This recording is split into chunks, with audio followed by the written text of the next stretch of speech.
ओम श्री गणेशाय नमः। दोस्तों, हिमांशु ज्योतिष ब्लॉग्स में आपका स्वागत है। दोस्तों, आज हम ज्योतिष की श्रृंखला में नीच भंग राजयोग की चर्चा करेंगे। दोस्तों, अगर आपकी कुंडली में कोई भी ग्रह नीच का है तो आप परेशान होने की आवश्यकता नहीं है। नीच ग्रह भी आपको राजयोग के समान फल दे सकता है। वर्तमान में भारत के यशस्वी प्रधानमंत्री नरेंद्र मोदी जी की कुंडली में चंद्रमा लग्न में नीच का होकर बैठा है और उनकी कुंडली में नीच भंग राजयोग है। तो जब किसी की कुंडली में कोई ग्रह नीच का होता है तो वो राजयोग भी दे सकता है। अमित शाह जी की कुंडली में भी नीच भंग राजयोग है। तो दोस्तों, जब भी आपकी कुंडली में कोई ग्रह नीच का हो और उसके साथ में उस घर का स्वामी ग्रह अगर बैठ जाता है तो नीच भंग राजयोग होता है। दूसरा, जो ग्रह जिस राशि में नीच का होकर बैठा है उसको कोई उच्च का ग्रह देख ले यानी दृष्टि दे दे तो भी नीच भंग राजयोग होता है। तीसरा, अगर कोई ग्रह नीच का होकर बैठा है और जिस घर में वो नीच का होकर बैठा है उस ग्रह के स्वामी की उस घर में दृष्टि पड़ जाए तो नीच भंग राजयोग हो जाता है। उदाहरण स्वरूप, कोई व्यक्ति किसी घर में बैठा है और वहाँ पे खराब कर रहा है, लेकिन उस घर का मालिक अगर उसको देख रहा है तो वहाँ पे खराब नहीं करेगा, वहाँ पर अच्छा ही करेगा। तो इसी तरह से नीच भंग राजयोग भी फलित होता है। नीच भंग राजयोग जिसका होता है वो निश्चित रूप से राजनीति में, व्यवसाय में, प्रशासनिक सेवा में काफ़ी सफलता पाता है।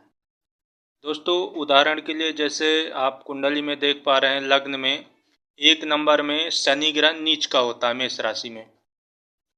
तो मेष राशि में अगर शनि ग्रह नीच का होकर बैठा है और साथ में ही मंगल ग्रह उसके साथ बैठ जाए तो निश्चित रूप से ऐसी स्थिति में नीच भंग हो जाएगा। तो आप शुरू में ऐसा जातक जिसकी कुंडली में ऐसा है तो परेशान रह सकता है, लेकिन एक समय बाद ऐसा आएगा कि उसका नीच भंग हो जाएगा और वो आदमी राजा के समान जीवन जीने वाला व्यक्ति हो सकता है। दूसरा, आप चौथे नंबर में देखिए, कर्क राशि में मंगल नीच का होकर बैठा है लेकिन चंद्रमा उसके साथ बैठ गया तो उसका नीच भंग हो जाएगा। तीसरा, अगर सूर्य तुला राशि में नीच का होकर बैठेगा और उसके साथ में शुक्र ग्रह बैठ जाए तो भी नीच भंग राजयोग बनता है। दोस्तों, 6वें भाव में, 8वें भाव में और 12वें भाव में अगर कोई ग्रह नीच का होकर बैठे तो निश्चित रूप से काफ़ी ज़बरदस्त नीच भंग राजयोग बनता है, क्योंकि 6, 8, 12 भाव जो होते हैं ये अच्छे भाव नहीं कहे जाते। और अगर कोई ग्रह नीच का होता है तो वो भी अच्छा नहीं होता। तो कोई भी खराब ग्रह, नीच का ग्रह खराब भाव यानी 6, 8, 12 में बैठ जाते हैं तो ऐसी स्थिति में जबरदस्त नीच भंग राजयोग बनता है। दूसरा दोस्तों, जैसे जो भी ग्रह नीच का हुआ है वो ग्रह जिस राशि में उच्च का होता है उस ग्रह का स्वामी ग्रह केंद्र से, लग्न से केंद्र में अथवा चंद्रमा से केंद्र में स्थित हो जाए तो ऐसी स्थिति में नीच भंग राजयोग बन जाएगा। आज के समय में नीच भंग राजयोग और विपरीत राजयोग काफ़ी फलदायी माने गए हैं। दोस्तों, अगर आपकी कुंडली में कोई भी ग्रह नीच का है तो इसमें परेशान होने की आवश्यकता नहीं है, क्योंकि उच्च ग्रह से भी ज़्यादा अच्छा नीच ग्रह का फल दे देता है। जैसे अगर किसी का सूर्य ग्रह नीच का है और उसका नीच भंग राजयोग हो गया है तो ऐसा व्यक्ति राजनीति में और प्रशासनिक सेवा में काफ़ी सफल हो सकता है। जिसका चंद्रमा नीच का है और नीच भंग में है तो ऐसा व्यक्ति को चाहिए कि वो स्वास्थ्य से संबंधित सेवाओं में, चिकित्सा क्षेत्र में काफ़ी सफल हो सकता है। जिसका मंगल नीच का है और नीच भंग है तो ऐसे व्यक्ति को आर्मी या पुलिस में प्रयास करना चाहिए, ऐसा व्यक्ति सफल हो जाता है। जिसका बुध नीच का है तो दोस्तों, अगर बुध ग्रह नीच का है और बुध का नीच भंग राजयोग हो जाएगा तो ऐसा व्यक्ति बिजनेस या व्यापार में सफल हो सकता है। जिसका गुरु ग्रह नीच का है और नीच भंग राजयोग है तो ऐसे व्यक्ति को शिक्षा के क्षेत्र में, स्कूल कॉलेज से संबंधित जो भी व्यवसाय करेंगे उसमें निश्चित रूप से सफलता मिलेगी।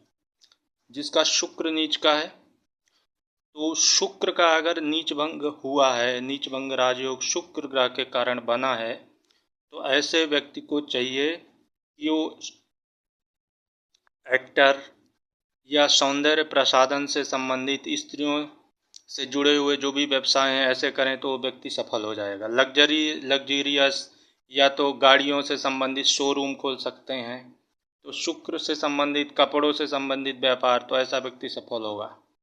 जिसका शनि ग्रह नीच भंग योग बना रहा है, ऐसे व्यक्ति को चाहिए कि शनि ग्रह से संबंधित, जैसे लोहे से संबंधित व्यापार या चमड़े से संबंधित व्यापार या तो फिर खदान से संबंधित या तो हार्डवेयर से संबंधित व्यापार या व्यवसाय कर सकते हैं, इंजीनियरिंग से संबंधित, तो काफ़ी सफल हो सकते हैं। तो दोस्तों, नीच ग्रह से घबराना नहीं है। नीच ग्रह भी आपका राजयोग बना सकता है, तो निश्चित रूप से आप अपनी कुंडली देखिए, आपका राजयोग बनेगा। सब्र रखिए, सब्र का फल मीठा होता है।